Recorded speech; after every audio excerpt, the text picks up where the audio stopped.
오늘 또 그대의 최고의 날입니다. 임은미 선교사 묵상입니다.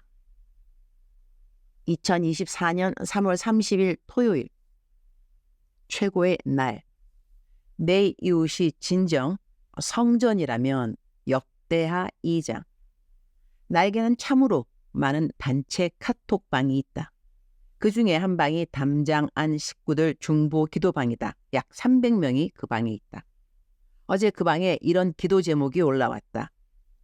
프리즌 리바이벌 묵상 수신 매칭 현황 2024년 3월 29일 기준. 현재까지의 묵상 수신 매칭 현황을 안내해 드리겠습니다. 묵상 수신 중인 교정기관 현재 55개, 총 55개, 총 묵상 수신한 수용자 1771명, 퇴소자 및 수용자 정보 변경 포함.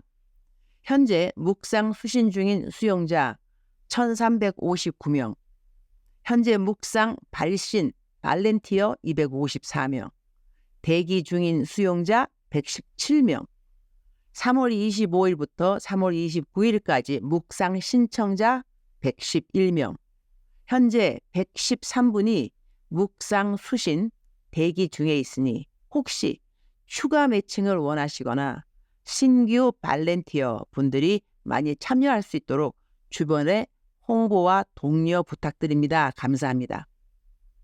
프리즌 리바이벌은 평신도 사역단체이다.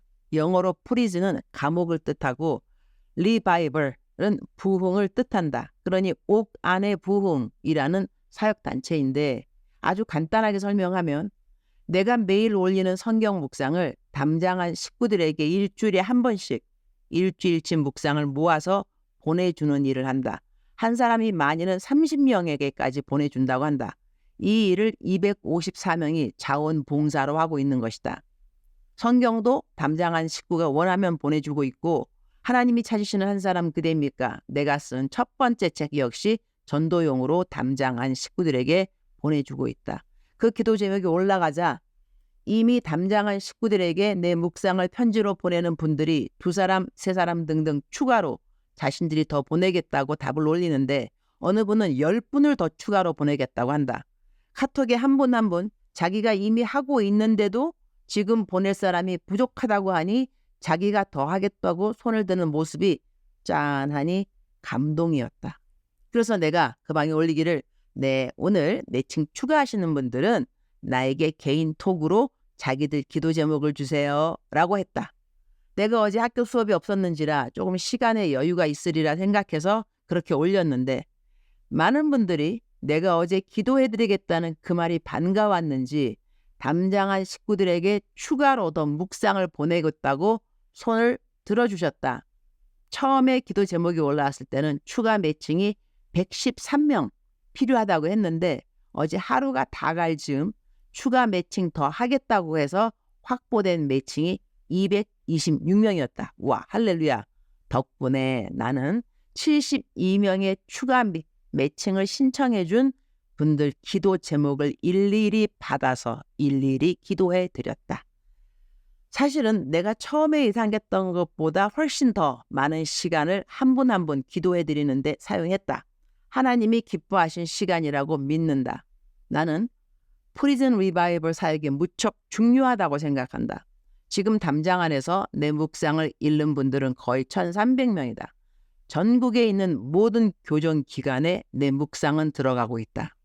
담장 안에서 정말로 복음의 부흥이 일어나고 있다고 하겠다. 담장 안 식구들끼리 서로 전도하고 있다. 놀라운 일이 아닐 수 없다. 5월쯤에는 담장 안 식구들 책이 나오게 될 것이다. 55개의 교정기관에 5만 5천 명 가량 재소자가 있다고 한다. 나는 담장한 식구들 책을 모든 교정기관에 전도용으로 보내고자 한다. 5만 부를 사게 되면 2억 5천만 원이 들어간다. 지금 초판 인쇄에 3천 권을 내가 사겠다고 출판사에 말해두었다. 저자 가격은 5천 원으로 해달라고 했다. 인쇄비 대신 모두 다 책으로 달라고 했다. 담장한 식구들 이야기는 프리즌 리바이벌 사역자들의 귀한 열매를 싣게 될 것이다. 나는 요즘은 담장한 식구들 사이에서 복음의 부흥이 일어나는 것을 보면서 주 예수 그리스도의 재림이 실로 가까이 왔구나, 그런 생각을 한다. 추수할 때인 것이다. 하나님은 돌아와야 하는 아들, 딸들을 담장 안에서 지금 급히 부르고 있다고 나는 믿는다. 프리즌 리바이벌, 모든 자원봉사자들은 담장한 식구들 한 사람 한 사람에게 내 묵상을 보내면서 기도를 한다. 이 묵상 읽으면서 담장한 식구들의 마음과 태도에 하나님이 기뻐하시는 변화가 있게 해달라고 말이다. 이제 담장 안에서 출소하는 분들도 있는데 그들의 담장 밖에서의 새로운 삶을 위해서 기도하는 사람들이 있다는 것이 얼마나 감사하고 놀라운 일인가 말이다. 하나님은 우리의 기도를 응답하신다.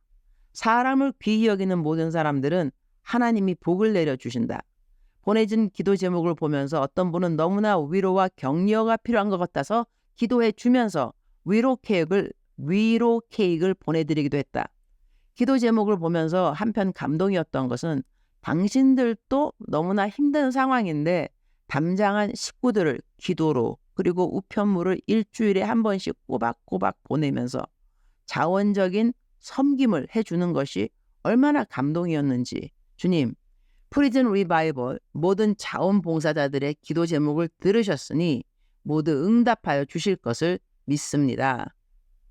우리말 성경 역대하 2장 6절, 하늘과 하늘들의 하늘도 그분을 다 모실 수 없는데 누가 그분을 위해 성전을 지을 수 있겠습니까? 또 내가 누구라고 그분을 위해 성전을 짓겠습니까? 단지 그분 앞에 번제드릴 집을 지을 따름입니다.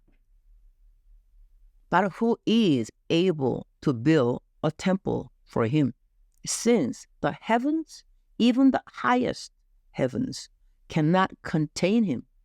Who then am I to build a temple for him, except as a place to burn sacrifices before him? 이 말은 솔로몬이 왕인 시대에 지어질 성전에 대한 솔로몬의 정직한 고백이라고 할 수 있겠다. 이제 우리는 굳이 성전을 짓지 않아도 우리 그리스도인 한 명 한 명이 거룩한 성전인 것을 알고 있다. 고린도전서 3장 16절 말씀에 너희가 하나님의 성전인 것과 하나님의 성령이 너희 안에 계시는 것을 알지 못하느냐. 그렇다면 서로를 세워주는 일이 곧 구약시대의 성전을 짓는 개념과 같다고 생각해 볼 수 있지 않을까? 우리가 누구이간데 서로를 세울 수 있단 말인가? 그럼에도 불구하고 하나님은 우리로 하여금 서로를 세워주는 일을 맡겨주신 것이다. 내 형제 자매가 거룩한 성전이 될 수 있게끔 나는 무엇을 어떻게 하면 될까? 주님, 오늘 또 최고의 날입니다.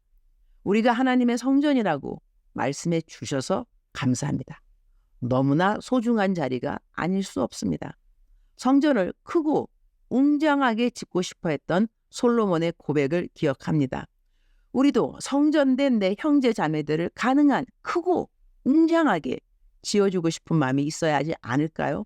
한마디 한마디 말을 성전을 지을 때 벽돌로 비교한다면 우리는 성전된 우리 형제 자매들에게 금으로 입힐 만큼 귀한 말들을 하면 좋겠구나, 그런 생각을 하게 됩니다. 멀리 가지 않고 가까이에서 내 가족에게, 내 직장 동료들에게, 상사에게, 학교 친구들에게, 교회 안에 각 공동체의 사람들에게 크고 웅장한 성전을 짓는 마음으로 세워주고 존귀 여기는 말을 할 수 있도록 도와주옵소서. 어제는 성금요일이었는데 열심히 카톡 사역하느라 어깨가 뻐근하니 많이 아파서 감사합니다. 주님 골고다 지고 올라가신 십자가의 무게를 10만 분의 1이라도 지을 수 있어서 감사했습니다. 주님 다시 만나는 날에 복음을 전한 자그마한 흔적이라도 저의 몸에 있으면 저는 좋겠습니다. 내 몸에 조금이라도 남아있는 고통이 있다면 그것은 죄악으로 인한 것이 아니라 모두 다 주님을 위해 제 몸을, 울컥하네요, 드린 것의 흔적들이 되었으면 좋겠습니다. 오늘은 오후에 만남 사역이 있습니다. 선교지에서 만나는 만남 사역은 거의 다 선교사님들입니다. 누구를 만나더라도 그들의 삶에 믿음의 진보와 기쁨의 통로가 되기를 기도드립니다. 주님 사랑합니다. 주님 감사합니다. 오늘 또 우리 주님 저를 보시면서 하루 종일 기쁘시면 참 좋겠습니다. 외울 말씀. 너희는 너희가 하나님의 성전인 것과 하나님의 성령이 너희 안에 계시는 것을 알지 못하느냐. 고린도전서 3장 16절. 작정서 점수 100점. 사랑하는 그대여. 사랑하는 그대여. 출석 부르고 있습니다. 대답하셔야죠. 사랑하는 그대여. 사랑하는 그대여. 오늘 그대와 하나님과 어떠한 이야기를 나누고 싶으신가요? 하나님이 가까이 하는 사람들은 하나님의 마음을 자유하게 편하게 나눠주는 그러한 사람들이 아닐까 합니다. 우리는 공유라는 말을 사용하죠. 하나님이 하나님의 마음, 하나님의 느낌을 공유하는 사람들은 누구일까? 하나님과 분명히 가까이 하는 사람들이 아닐까 합니다. 사랑하는 그대요. 그대는 오늘 하나님과 가까이 하고 싶은 하나님의 아들, 딸인가요? 그렇다면 때로는 하나님께서 우리에게 하나님의 아픈 마음을 공유할 때 우리도 우리의 상황 가운데서 아픈 상황을 맞이한다는 생각을 해보실 때 우리가 마음이 아플 때 그냥 왜 내 마음이 이렇게 아픈가? 왜 나에게 이런 것을 허락하시는가? 불평하거나 또는 서글픈 생각보다는 하나님이 아프시구나. 하나님의 마음이 아프시구나. 그래서 그 마음을 나에게 공유하시는구나. 나는 하나님과 가까운 사람이구나. 이러한 생각을 하는 것은 어떨까? 오늘 많이 울컥하네요. 그죠? 예수님께서 이제 내일 부활하실 건데 오늘은 무덤에 계시잖아. 그죠? 우리가 알고 있는 역사상 그런 스토리를 보게 되면 예수님께서 무덤에 계시는 동안 예수님을 믿었던 많은 사람들은 정말 절망에 수고했습니다. 예수님이 부활하신다고 말씀하셨지만 예수님이 무덤에 계시는 그 시간 동안에 예수님을 따랐던 사람들의 실망과 좌절, 슬픔, 그 누가 이해할 수 있을까요? 그죠?